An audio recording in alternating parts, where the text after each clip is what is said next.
श्री हरि श्रीमद्भागवत महापुराणम चतुर्थः स्कंधः अथ चतुर्दशोऽध्यायः। अब हम श्रीमद्भागवत महापुराण के चतुर्थ स्कंध में 14वां अध्याय सुनते हैं। राजा वेन की कथा। श्री गणेशाय नमः, श्री सरस्वत्यै नमः, श्री गुरवे नमः, श्री पुराण पुरुषोत्तमाय नमः। पिछले चतुर्थ स्कंद के 13वें अध्याय में हमने सुना कि ध्रुव जी महाराज के पुत्र उत्कल ने अपने पिता के सार्वभौम वैभव और राज्य सिंहासन को अस्वीकार कर दिया था, क्योंकि वह अपने पिता की तरह ही जन्म से ही शांतचित्त, आसक्ति शून्य और समदर्शी था तथा संपूर्ण लोकों को अपनी आत्मा में और अपनी आत्मा को संपूर्ण लोकों में स्थित देखता था। वह अपने पिता की तरह श्री हरि का भक्त था। ध्रुव जी का ज्येष्ठ पुत्र उत्कल था। वह अज्ञानियों को रास्ते आदि साधारण स्थानों में बिना लपट की आग के समान मूर्ख, अंधा, बहरा, पागल अथवा गूंगा सा लगता था। वास्तव में ऐसा वह था नहीं। इसलिए कुल के बड़े बूढ़े तथा मंत्रियों ने उसे मूर्ख और पागल समझकर उसके छोटे भाई भ्रमी के बेटे वत्सर को राजा बना दिया था। चाक्षुष मनवंतर में जो मनु हुए उनका नाम हुआ चक्षु। वे सर्वतेजा और आकुति के पुत्र थे। उन्हीं के वंश में महाराज ध्रुव जी के वंश में ही उल्मुख और पुष्करिणी के गर्भ से महाराज राजर्षि अंग ने जन्म लिया। उनके 5 भाई और थे। अंग की पत्नी सुनीता थी, जिसने क्रूर कर्मा दुष्ट वेन को जन्म दिया। वह इतना दुष्ट था कि उसकी दुष्टता से दुखी होकर राजर्षि अंग नगर छोड़कर चले गए थे। बाद में वेन को शाप दे दिया और वह मर गया। फिर जब उसकी दाहिनी भुजा का मंथन किया तो भगवान श्री हरि के अंशावतार आदि सम्राट महाराज पृथु प्रकट हुए थे, जो श्री हरि के ही अंशावतार हैं। विदुर जी ने मैत्रेय जी से पूछ लिया कि यह किस प्रकार हुआ कि एक पिता को अपने पुत्र के कारण वन में जाना पड़ा। तो मैत्रेय जी उन्हें बताते हैं कि एक बार राजर्षि अंग ने अश्वमेध महायज्ञ का अनुष्ठान किया। उसमें वेदवादी ब्राह्मणों ने आवाहन किया, फिर भी देवता लोग अपना भाग लेने नहीं आए और इस प्रकार उनकी सारी आहुतियां व्यर्थ हुई जा रही थी। उन्हें बड़ी चिंता होने लगी। शास्त्रों में आया है कि देवता लोग अपना भाग तब स्वीकार करते हैं जब होम सामग्री दूषित नहीं हो, उसे बड़ी श्रद्धा से जुटाया गया हो, वेद मंत्र भी किसी प्रकार बलहीन नहीं हो और उनके प्रयोग करने वाले ऋत्विजगण जो ब्राह्मण हैं वे विद्वान और याजकोचित सभी नियमों का पूर्णतया पालन करने वाले हों। तभी देवता लोग जो कर्मों के अध्यक्ष माने जाते हैं वे अपने यज्ञ का भाग स्वीकार करते हैं। ऐसी स्थिति नहीं होती है तो देवता लोग अपना यज्ञ भाग स्वीकार करने आते नहीं हैं। जब राजर्षि अंग ने ऋत्विजों की यह बात सुनी कि मेरी आहुतियों को देवता स्वीकार नहीं कर रहे, तो वे यजमान राजर्षि अंग बहुत उदास हो गए। विचार करने लगे कि मुझसे ऐसा क्या अपराध हो गया। यज्ञाचार्यों ने राजर्षि अंग को देवताओं द्वारा आहुतियां स्वीकार न किए जाने का कारण बताया। इस जन्म में तो राजर्षि अंग आपने कोई भी अपराध नहीं किया है। पूर्व जन्म का एक अपराध अवश्य है, जिसके कारण आप ऐसे सर्वगुण संपन्न होने पर भी पुत्रहीन है। इसलिए आपको सुपुत्र प्राप्त करने का कोई उपाय करना चाहिए। और सुपुत्र प्राप्त करने का माने जिसके संतान नहीं हो उसे यज्ञेश्वर भगवान श्री हरि की आराधना करनी चाहिए। जिस पे भगवान श्री हरि प्रसन्न हो जाते हैं उस पे सभी देवता लोग भी प्रसन्न हो जाते हैं। जब श्री हरि का आवाहन यज्ञ में किया जाएगा तो देवता लोग भी अपना अपना यज्ञ भाग ग्रहण करने आ जाएंगे। भक्त जिस जिस वस्तु की इच्छा करता है श्री हरि उसे वही वही पदार्थ देते हैं। उनकी जिस प्रकार आराधना की जाती है उसी प्रकार उपासक को फल भी मिलता है। अर्थात यदि किसी की आराधना करने के बाद भी अपनी कामना अथवा संतान प्राप्ति आदि की कामना पूरी नहीं हो रही है तो उसमें श्री हरि की तरफ से कोई कमी नहीं है, उसमें उपासना करने वाले के ही कमी है। यदि उपासक अपनी कमी को पूरा करके पूर्ण यत्न से श्री हरि की आराधना करे तो उसे निश्चित रूप से संतान प्राप्ति हो सकती है। फिर जब यज्ञ किया गया, भगवान श्री हरि विष्णु के पूजन के लिए पुरोडाश नामक चरु समर्पण किया गया। अग्नि में आहुति डालते ही अग्नि कुंड से एक पुरुष प्रकट हुए, वे साक्षात अग्नि देवता थे। श्री हरि की कृपा से राजर्षि अंग को एक पुत्र प्राप्त हुआ। वह पुत्र बाल्यावस्था में ही अधर्म के वंश में उत्पन्न हुआ था, क्योंकि अधर्म के वंश में ही मृत्यु उत्पन्न हुआ था जो उनका नाना था, क्योंकि सुनीता मृत्यु की ही पुत्री थी, इसलिए वह वेन भी बड़ा ही अधार्मिक हुआ। आधुनिक विज्ञान भी कहता है कि एक बालक में अथवा संतान में अपने माता पिता, दादा दादी और नाना नानी के गुण आनुवांशिक रूप से जरूर आते हैं। वेन बड़ा ही अधार्मिक था, बड़ा ही क्रूर और निर्दयी था। वह वेन मैदान में खेलते हुए अपनी बराबरी के बालकों को पशुओं की भांति जबरदस्ती मार डालता था। जिधर वो जाता था उधर ही लोग हाय हाय करके भागने लग जाते थे। यह सब समाचार जब राजर्षि अंग ने सुना, वे मन ही मन कहने लगे, बड़े दुखी होकर कहा कि जिन गृहस्थों के पुत्र नहीं है उन्होंने अवश्य ही पूर्व जन्म में श्री हरि की आराधना की होगी, इसी से उन्हें कुपूत की करतूतों से होने वाले असह्य दुख सहने नहीं पड़ते।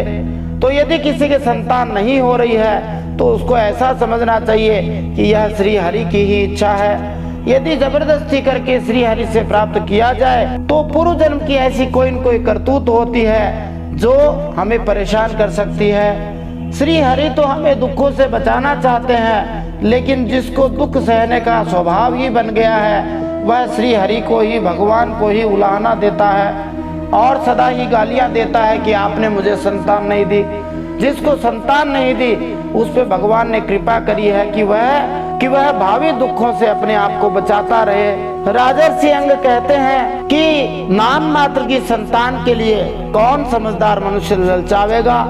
ऐसे संतान जिसकी करनी से माता पिता का सारा सुयश मिट्टी में मिल जाए, उन्हें अधर्म का भागी होना पड़ जाए, सबसे विरोध भी हो जाए, कभी न छूटने वाली चिंता मोल लेनी पड़े और घर भी दुखदाई हो जाए, ऐसे संतान के लिए किसी को ललचाना नहीं चाहिए। ऐसे संतान से तो भगवान ही बचाए। और राजर्षि अंग कहते हैं कि मैं तो सपूत बेटे की अपेक्षा कुपूत को ही अच्छा मानता हूँ, क्योंकि सपूत को छोड़ने में बड़ा दुख होता है और कुपूत घर को नरक बना देता है, इसलिए उससे सहज ही छुटकारा हो जाता है। ये सब वैराग्यवान व्यक्तियों की बात है। साधारण लोग तो यही कहते रहते, यही कामना करते हैं कि उनकी संतान बड़ी ही सपूत हो, अच्छी हो, लेकिन जैसा हरि की इच्छा होती है वैसा ही होता है, हमारी चाहिए नहीं होती। आज हम श्रीमद् भागवत महापुराण के चतुर्थ स्कंद के 14वें अध्याय में राजा वेन की कथा सुनते हुए इन प्रश्नों के उत्तर प्राप्त कर सकते हैं। भृगु आदि मुनियों ने राजा अंग के चले जाने पर भूमंडल का राजा किसे बना दिया? वेन कैसा शासक था? राजा बनते ही वेन ने सबसे पहले क्या काम किया? मुनियों ने राजा वेन को क्या समझाया? संतों की बात मानने से क्या फायदा होता है? यदि मनुष्य धर्म का आचरण करे तो उसे क्या लाभ होता है, और निष्काम भाव यदि रखे तब क्या लाभ होता है? धर्म के नष्ट होने पर क्या होता है? जिसके राज्य में स्वधर्म पालन के द्वारा भगवान यज्ञ पुरुष की आराधना की जाती है वहाँ क्या लाभ होता है? समस्त लोक, लोकपाल और यज्ञों के नियंता वेदत्रयी रूप, द्रव्य रूप, तपह रूप कौन है? जिसके राज्य में ब्राह्मण यज्ञानुष्ठान करते हैं वहाँ क्या लाभ होता है? यज्ञ आदि धार्मिक अनुष्ठान बंद करने से किसका तिरस्कार होता है? वेन ने मुनियों से क्या कहा? दुष्ट वेन राजा के बारे में क्या कहता है? देवताओं को किसका अंश मात्र बताता है? कौन राज सिंहासन के योग्य नहीं है? श्री हरि की निंदा कौन करता है? ऋषियों ने दुष्ट वेन का काम आसानी से किस प्रकार तमाम कर दिया? वेन की मृत्यु के बाद क्या उसका अंतिम संस्कार किया गया था? वेन की मृत्यु के बाद राजा के अभाव में पृथ्वी पर ऋषियों ने क्या अनुभव किया? ब्राह्मण यदि समदर्शी और शांत स्वभाव भी हो तो भी किनकी उपेक्षा करने से उस ब्राह्मण का तप नष्ट हो जाता है? मृत राजा की जांग को जोर से मथने से कौन उत्पन्न हुआ? निषाद जाति की उत्पत्ति किस प्रकार हुई? आइए इन सब प्रश्नों के उत्तर आज के इस चतुर्थ स्कंद के 14वें अध्याय में प्राप्त करते हैं। जय श्री हरि। नारायणं नमस्कृत्य नरं चैव नरोत्तमं देवीं सरस्वतीं व्यासं ततो जयमुदीरयेत्।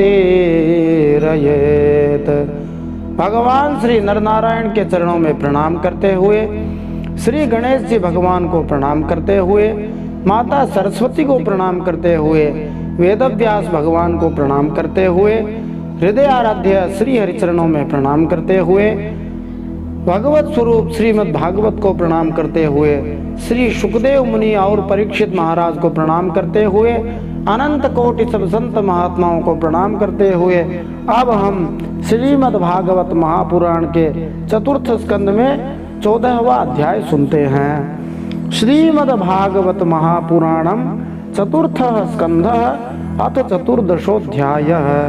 राजा वेन की कथा। मैत्रेय उवाच भृग्वादयस्ते मुनयो लोकानां क्षेमदर्शिनः गोप्तर्यसति वैन्द्रीणां पश्यन्तः पशुसाम्यतां वीरमातरमाहूय सुनीतां ब्रह्मवादिनः प्रकृत्य संमितं वेन मभ्यसिंचन् पतिं भुवः।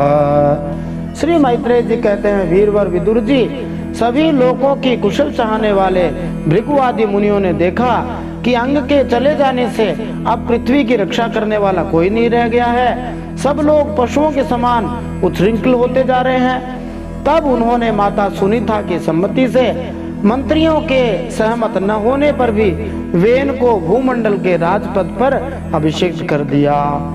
श्रुत्वा नृपासनगतं वेनमत्युग्र शासनं निरिल्युर्दस्य वः सत्यः सर्पत्रस्ता इवाखवः सारूढ़ नृपस्थान उन्नद्धोष्ट विभूतिभिः अवमेने महाभागान् स्तब्धः संभावितः स्वतः।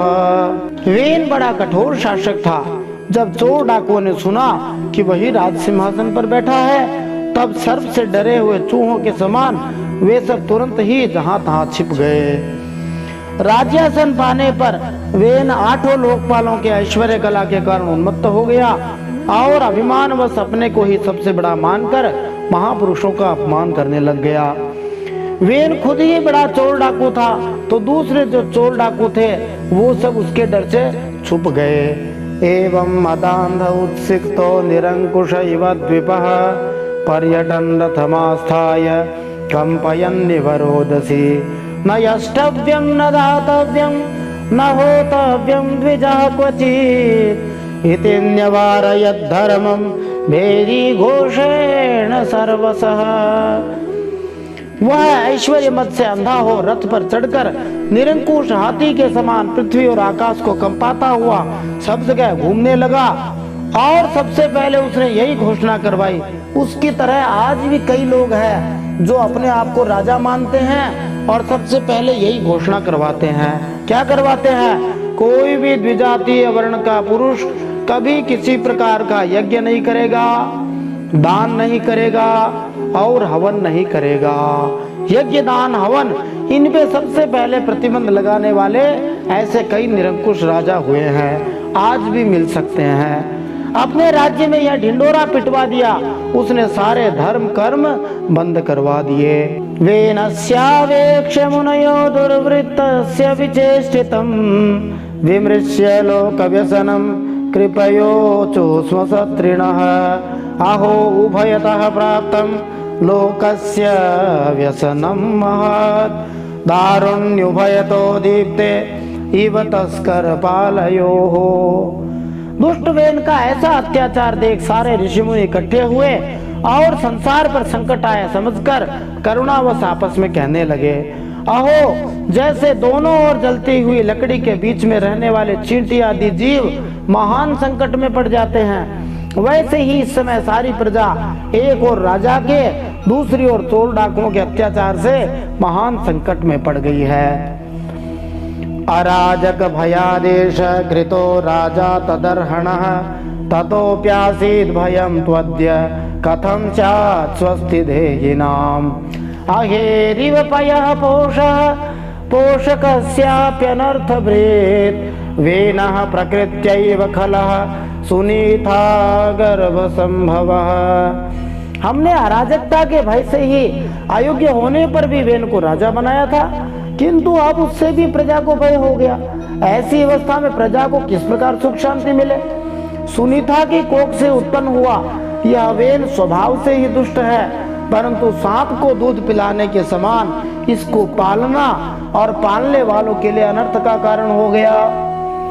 निरूपितः प्रजापालः सजिघांसति वै प्रजाः तथापि सांत्वये मामुं नास्मास्तत्पातकं स्पृशेत् तद्विद्वद्भिरसद्वृत्तो वेनोऽस्माभिः कृतो नृपः सांत्वितो यदि नो वाचं न ग्रहीष्यत्य धर्मकृत्। हमने इसे प्रजा की रक्षा करने के लिए नियुक्त किया था, यह आज उसी को नष्ट करने पर तुला है। इतना सब होने पर भी हमें उसे समझाना अवश्य चाहिए। ऐसा करने से इसके किए हुए पाप हमें स्पर्श नहीं करेंगे। हमने जानबूझकर दुराचारी वेन को राजा बनाया था, किंतु यदि समझाने पर भी यह हमारी बात नहीं मानेगा तो लोकधिक्कार संदग्धं दहिष्यामः स्वतेजसा एवं अध्यवसायैनं मुनयो गूढ़मन्यवः उपव्रज्या ब्रुवन् वेनं सांत्वयित्वा च सामभिः। यदि समझाने पर भी नहीं मानेगा तो लोक के धिक्कार से दग्ध हुए इस दुष्ट वेन को हम अपने तेज से ही भस्म कर देंगे। ऐसा विचार करके मुनि लोग वेन के पास गए और अपने क्रोध को छिपाकर उसे प्रिय वचनों से समझाते हुए इस प्रकार कहने लगे। मुनयः ऊचु नृपवर्य निबोधय तद यत्ते विज्ञापयाम भोः आयुः श्री बल कीर्तीनाम तव तात विवर्धनम धर्म आचरितः पुंसाम वाङ्मनः काय बुद्धिभिः लोकान् विशोकान् वितर त्यथानन्त्यम संगिनाम। ऋषि मुनियों ने उस दुष्ट वेन से कहा, हम आपसे जो बात कहने आए हैं उस पर जरा ध्यान देना। इस बात को सुनने से आपकी आयु श्री बल और कीर्ति बढ़ेगी। यदि मनुष्य मन वाणी शरीर और बुद्धि से धर्म का आचरण करे तो उसे स्वर्ग आदि शोक रहित लोकों की प्राप्ति होती है, और यदि निष्काम भाव हो तब तो वही धर्म उसे अनंत मोक्ष पद पर पहुंचा देता है। सतेमा विनशेद वीर प्रजानां क्षेम लक्षणः यस्मिन् विनष्टे नृपति रैश्वर्यादवरोहति राजन्न साध्वमात्येभ्यः चोरादिभ्यः प्रजा नृपः रक्षन् यथा बलिं गृह्णन् निह प्रेत्य च मोदते। इसलिए प्रजा का कल्याण रूप यह धर्म आपके कारण नष्ट नहीं होना चाहिए। धर्म के नष्ट होने से राजा भी ऐश्वर्य से च्युत हो जाता है। जो राजा दुष्ट मंत्री और चोर आदि से अपनी प्रजा की रक्षा करते हुए न्यायानुकूल कर लेता है वह इस लोक में और परलोक में दोनों जगह सुख पाता है। यस्य राष्ट्रे पुरे चैव भगवान् यज्ञ पुरुषः युज्यते स्वेन धर्मेण जनैर्वर्णाश्रमान्वितैः तस्य राज्ञो महाभाग भगवान् भूत भावनः परितुष्यति विश्वात्मा तिष्ठतो निज शासने। जिसके राज्य अथवा नगर में वर्ण आश्रम धर्मों का पालन करने वाले मनुष्य स्वधर्म पालन के द्वारा भगवान यज्ञ नारायण की आराधना करते हैं, महाभाग अपनी आज्ञा का पालन करने वाले उस राजा से श्री भगवान प्रसन्न रहते हैं, क्योंकि वे ही सारे विश्व की आत्मा तथा संपूर्ण भूतों के रक्षक हैं।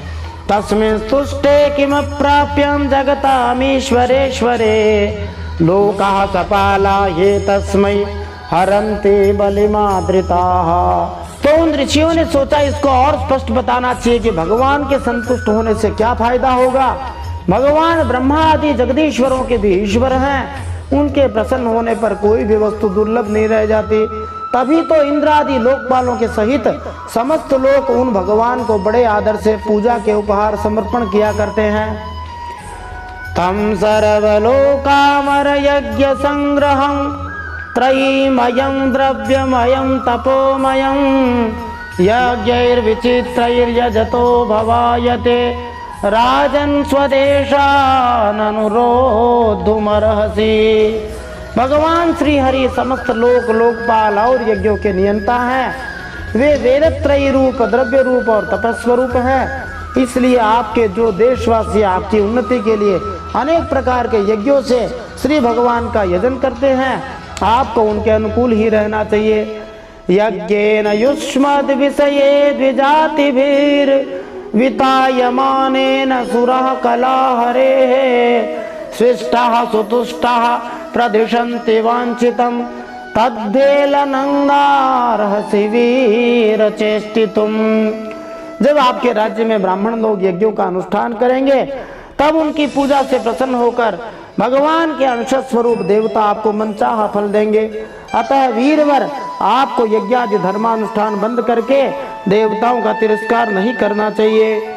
वेन उवाच बालिशाबत यूयं वा अधर्मे धर्ममानिनः ये वृत्तिदं पतिं हत्वा जारं पतिमुपासते अवजानन्त्यमी मूढा नृपरूपिणमीश्वरं नानुविन्दन्ति ते भद्र मिह लोके परत्र च। अब वेन ने कहा, अरे ऋषियों, तुम लोग बड़े मूर्ख हो। खेद है, तुमने अधर्म में ही धर्म बुद्धि कर रखी है। तभी तो तुम जीविका देने वाले मुझ साक्षात पति को छोड़कर किसी दूसरे जारपति की उपासना करते हो। अरे जो लोग मूर्खतावश राजा रूप परमेश्वर का अनादर करते हैं, उन्हें न तो इस लोक में सुख मिलता है न परलोक में सुख मिलता है। को यज्ञ पुरुषो नाम यत्र वो भक्तिरीदृशी भर्तृस्नेह विदूराणाम यथा जारे कुयोषिता विष्णुर्विरिंचो गिरिश इंद्रो वायुर्यमो रविः पर्जन्यो धनदः सोमः क्षितिरग्निरपां पतिः एते चान्ये च विबुधाः प्रभवो वर्षापयोः देहे भवन्ति नृपतेः सर्वदेवमयो नृपः। अरे जिसमें तुम लोगों की इतनी भक्ति है, वह यज्ञ पुरुष है कौन? यह तो ऐसी ही बात हुई जैसे उल्टा स्त्रियां अपने विवाहित पति से प्रेम न करके किसी परपुरुष में आसक्त हो जाए।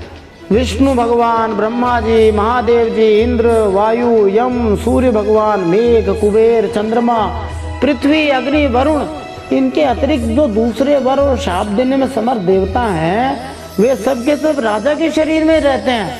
इसलिए राजा सर्वदेवमय है और देवता उसके अंश मात्र हैं। तस्मान् मां कर्मभिर्विप्राय जध्वं गतमत्सराः बलिं च मह्यं हरत मत्तोऽन्यः कोग्रभुक् पुमान्।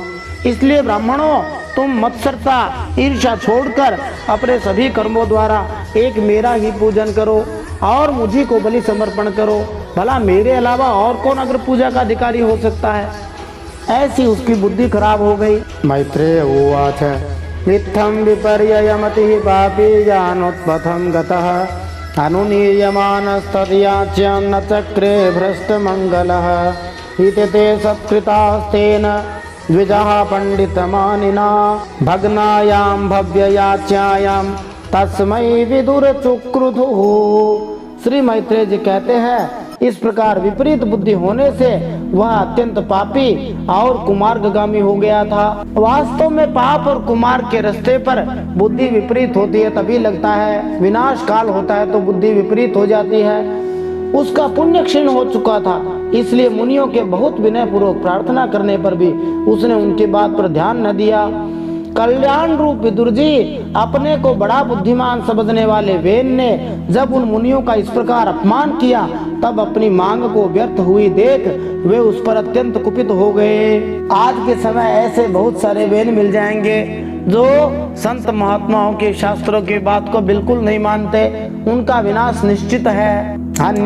हन्यतामेष पापः प्रकृति दारुणः जीवन जगदसावाशो कुरुते भस्मसाद ध्रुवम् नायमर्हत्य सद्वृत्तो नरदेव वरासनम् योधि यज्ञपतिं विष्णुं विनिंदत्य न पत्रपः। मार डालो, इस स्वभाव से दुष्ट पापी को मार डालो। ये यदि जीवित रह गया तो कुछ ही दिनों में संसार को अवश्य भस्म कर देगा। यह दुराचारी किसी प्रकार राज सिंहासन के योग्य नहीं है, क्योंकि यह निर्लज्ज साक्षात यज्ञपति भगवान विष्णु की निंदा करता है। को वैनम परिचक्षित वेनमेकमृते शुभम प्राप्त ईदृशमैश्वर्यं यदनुग्रह भाजनः इत्थं व्यवसिता हन्तो मृषयो रूढमन्यवः निजग्नुर्हुंकृतैर्वेनं हतमच्युत निंदया। अहो, जिनकी कृपा से इसे ऐसा ऐश्वर्य मिला है, उन श्री हरि की निंदा अभागे वेन को छोड़कर और कौन कर सकता है। इस प्रकार अपने छिपे हुए क्रोध को प्रकट कर उन ऋषियों ने उसे मारने का निश्चय कर लिया। वह तो भगवान की निंदा करने के कारण पहले ही मर चुका था, इसलिए केवल हुंकारों से ही उन्होंने उसका काम तमाम कर दिया। ऐसी शक्ति होती है ऋषियों और ब्राह्मणों में कि हुंकार मार के ऐसा कि इतने में वेन स्वाहा। इसलिए संत महात्मा ऋषियों का, ब्राह्मणों का अनादर नहीं करना चाहिए। ऋषि भी स्वाश्रम पदम गते पुत्र कलेवरम सुनीता पालयामास विद्या योगे न शोचति एकदा मुनयस्ते तो सरस्वत सलिला प्लुताः उत्वाग्नीन् सत्कथा शक्रु रूपविष्टा सरित तटे। जब मुनिगण अपने अपने आश्रमों को चले गए तब इधर वेन की शोकाकुला माता सुनीता मंत्र आदि के बल से तथा अन्य युक्तियों से अपने पुत्र के शव की रक्षा करने लगी। एक दिन वे मुनिगण सरस्वती के पवित्र जल में स्नान कर अग्निहोत्र से निवृत्त हो नदी के तीर पर बैठे हुए हरि चर्चा कर रहे थे। वीक्षोत्थिता तदोत्पाता नाहुर्लोक भयंकरान अप्यभद्र मनाथाय दस्युभ्यो न भवेद् भुवः एवं ऋषन्त ऋषयो भावतां सर्वतो दिशं पांसुः समुत्थितो भूरिश चोराणाम अभिलुम्बताम। उन दिनों लोकों में आतंक फैलाने वाले बहुत से उपद्रव होते देखकर वे आपस में कहने लगे, आजकल पृथ्वी का कोई रक्षक नहीं है, इसलिए चोर डाकुओं के कारण इसका कुछ अमंगल तो नहीं होने वाला है। ऋषि लोग ऐसा विचार कर ही रहे थे कि उन्होंने सब दिशाओं में धावा करने वाले चोरों और डाकुओं के कारण उठी हुई बड़ी भारी धूल देखी। तदुपद्रवमाज्ञाय लोकस्य वसुलुम्पतां भरतर्युपरते तस्मिन्नन्योन्यं च जिघांसतां चोरप्रायं जनपदं हीनसत्त्वमराजकं लोकान्नावारयच्छक्ता अपि तद्दोषदर्शिनः। वे देखते ही समझ गए कि राजा वेन के मर जाने से देश में अराजकता फैल गई है, राज्य शक्तिहीन हो गया है, चोर डाकू बढ़ गए हैं। ये सारा उपद्रव लोगों का धन लूटने वाले तथा एक दूसरे के खून के प्यासे लुटेरों का ही है। अपने तेज से अथवा तपोबल से लोगों को ऐसी कुप्रवृत्तियों से रोकने में समर्थ होने पर भी ऋषियों ने ऐसा करने में हिंसा आदि दोष देखकर उसका निवारण नहीं किया।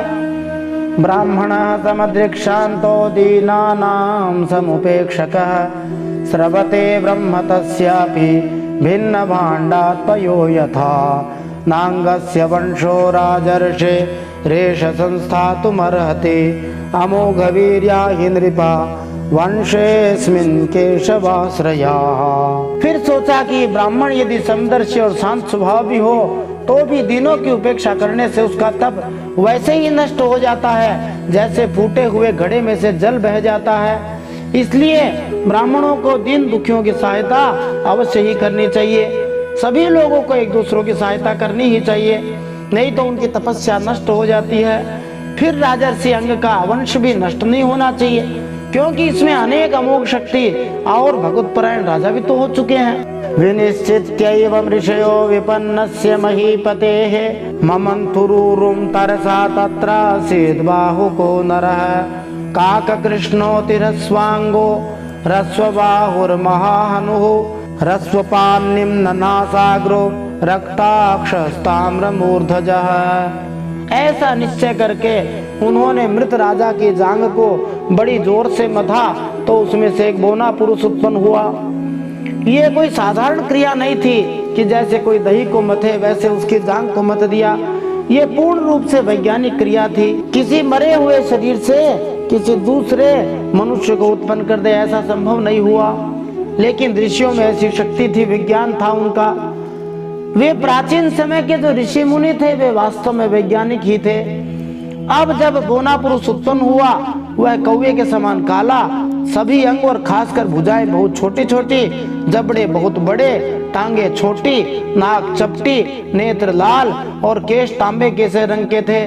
तम तो ते वनतम दीनम किम करोमि दिवादिनम निषीदेत्य ब्रुवंस्तात सन्निषादस्ततो भवत् तस्य वंशास्तु नैषादा गिरिकानन गोचराः येना हरज्जायमानो वेन कल्मषमुल्बणम्। उसने बड़ी दीनता और नम्र भाव से पूछा कि मैं क्या करूं? तो ऋषियों ने कहा, निषीद अपने बैठ जा। इसी से वह निषाद कहलाया। जन्म लेते ही राजा वेन के भयंकर पापों को अपने ऊपर ले लिया, इसीलिए उसके वंशधर नैषाद भी हिंसा, लूटपाट आदि पाप कर्मों में लगे रहते हैं। अतः वे गांव और नगर में न रहकर वन और पर्वतों में ही निवास करते हैं। जैसा श्री रामचंद्र जी के मित्र थे निषाद राज। जब राम जी ने कहा कि आप कोई उपहार ले लो, तो निषाद राज ने कहा कि आप हमारी यही बड़ाई समझो कि ले ही न बासन बसन चुराई, हम आपके कपड़े और बर्तन चुरा के नहीं ले गए, ये बहुत बड़ी बात है। तो जो निषाद जाति के लोग हैं वो इस प्रकार वनों में रहते हैं। इति श्रीमद्भागवते महापुराणे पारमहंस्यां संहितायां चतुर्थ स्कंधे पृथुचरिते निषादोत्पत्तिर्नाम चतुर्दशोऽध्याय श्रीमन्नारायणार्पणमस्तु। इस प्रकार श्रीमद्भागवत महापुराण परमहंसों के संहिता चतुर्थ स्कंद में पृथु महाराज के चरित्र में निषाद उत्पत्ति नामक 14वां अध्याय भगवान श्रीमन्नारायण के चरणों में समर्पित हो।